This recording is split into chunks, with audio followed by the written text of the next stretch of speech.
Baby Isabella Rose Manzano o Baby Peanut masigla ng muli at magaling na matapos itong magkasakit nito lamang nakaraang araw. Mula sa official Instagram account ng aktres at celebrity mommy na si Jessie Menjola ay masaya nitong ibinahagi sa publiko ang isang maikling video clip nila together ni Baby Peanut kung saan ay makikita natin na tuluyan nang gumaling at bumalik na ang sigla sa mga mata nito, hindi kagaya nitong isang araw na ito ay matamlay dahil sa dinaramdam nitong sakit na ika nga nila ay lagnat laki. Mapapanood din natin sa video na kagaya ng dati ay bibong-bibo at malikot na muli si Baby Peanut kung saan ay masaya itong nakikipag-bonding at nakikipaglaro sa kanyang mommy Jessie Menjola.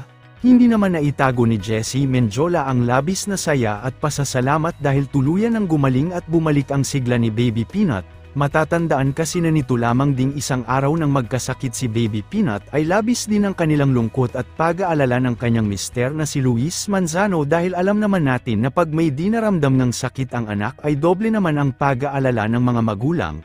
Narito naman ating panuorin ang video na ibinahagi ni Mommy Jessie Menjola at ang iilan sa mga cute at nakakaaliw na mga videos ni Baby Peanut.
Hi guys, good afternoon.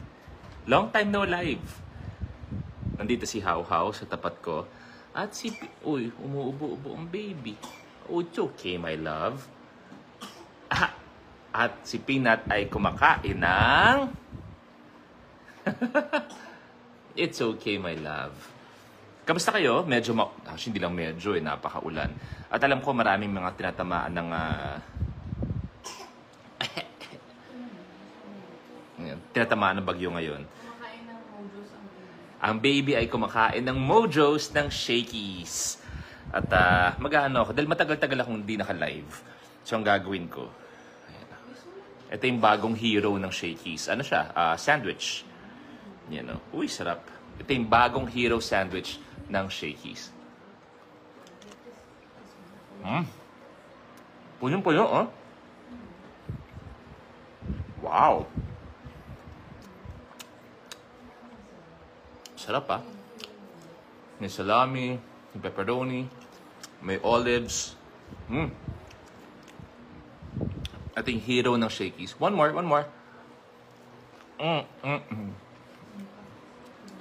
I love you. Peanut kumakain ng Mojos. At eto pa. Alam naman natin kung gaano kapanalo ang Mojos ng Shakey's. Eto, truffle flavor.